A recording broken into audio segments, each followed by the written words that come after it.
वबा है, वही अल्लाह के गुस्से का सबब है।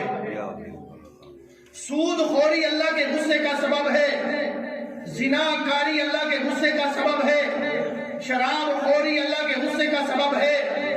जो इज्तमाई तौर पर नाफरमानियां की जा रही अल्लाह रसूल की, ये उसके गुस्से का सबब है।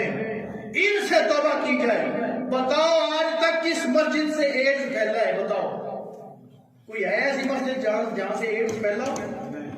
ओ जालिमो, एड्स के अड्डे तुम बंद कर नहीं रहे, जो बंद करने चाहिए, जिनकी वजह से आज पूरी इंसानियत के ऊपर वबा मुसल्लत हुई है।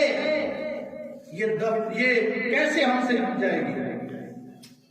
लोग कहते हैं मौलवी साहब वो छड्डो होना लो, तुम अपनी बात करो, तुम अपनी बात करो। आज तक हमें ये सबक मिलता है कि ये बातें छोड़ो, इस बात का वक्त नहीं है। ओ भाई, सारी उम्मत मुस्लिमा एक कश्ती पे सवार है, एक कश्ती पे सारी इंसानियत समझ ले, एक कश्ती पे सवार है। जब कश्ती के अंदर कोई एक बंदा सुराख करने लग जाए, सुराख, तो उसे मना करने वाले ये कहें जी मना नहीं करना, वो अपनी जगह पे सुराख कर रहा है। जी मना नहीं होना, सिर्फ सुनना।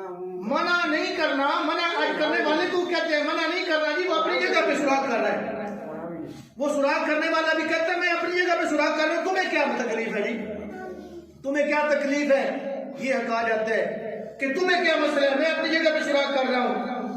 तो जब कश्ती में सुराख कर दिया जाए तो कश्ती डूबती है, उसमें वो भी डूब जाते हैं जिन्होंने सुराख ना किया, वो भी डूबते हैं जिन्होंने सुराख किया है, वो भी डूबते हैं जिन्होंने मना किया है, वो भी डूब जाते हैं जिन्होंने मना नहीं किया। सारों को वो कश्ती ले डूबती है। ऐसा होता है कि नहीं होता? तो सारी इंसानियत एक कश्ती पे सवार है।